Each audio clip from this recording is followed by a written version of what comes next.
Bonjour. Aujourd'hui, j'ai envie de vous parler des fondements de l'art-thérapie évolutive. L'art-thérapie, c'est vraiment s'exprimer par l'art, mais après, il y a pas, ce n'est pas l'art, ce n'est pas de la thérapie, hein. Donc, le mot thérapie veut dire qu'il y a des fondements philosophiques, une recherche et des références thérapeutiques et psychologiques. Donc, pour nous, dans l'école Plénitude et en art-thérapie évolutive, c'est le mouvement transpersonnel de psychologie qui est important. Mouvement transpersonnel, c'est-à-dire qui inclut la personnalité, mais qui ouvre à l'universel.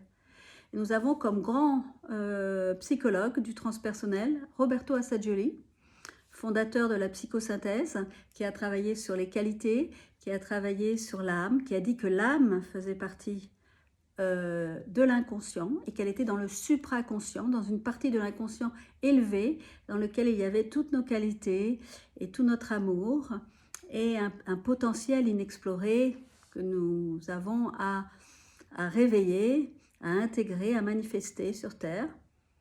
Nous avons également Abraham Maslow, hein, un grand psychologue qui a parlé des qualités de l'être et qui a dit qu'il fallait arrêter de regarder le passé et qu'il était important de regarder le potentiel, que l'être humain était un être magnifique qui avait énormément de qualités, qui avait énormément de dons et qu'il fallait donc réveiller les dons. Vous avez aussi Rollo May qui parle de la création et qui parle de cet interdit de création qu'on a en nous et de ces peurs que l'on a d'être créateur. Donc Rollo May, américain, très, très intéressant sur dépasser la peur de créer. Car nous sommes des créateurs, des co-créateurs avec la vie. J'ai aussi David Spangler qui a travaillé, qui a parlé de co-créer avec la vie, qui parle de pensée créatrice, de pensée positive. Et puis nous avons évidemment Carl Gustav Jung qui lui a parlé des inconscients collectifs.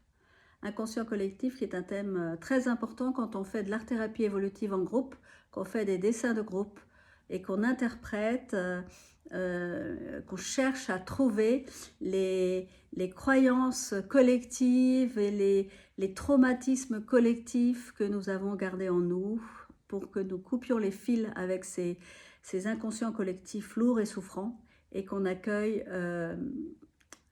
qu'on aille vers les inconscients collectifs de paix, de joie, d'amour, nos ressources. À bientôt.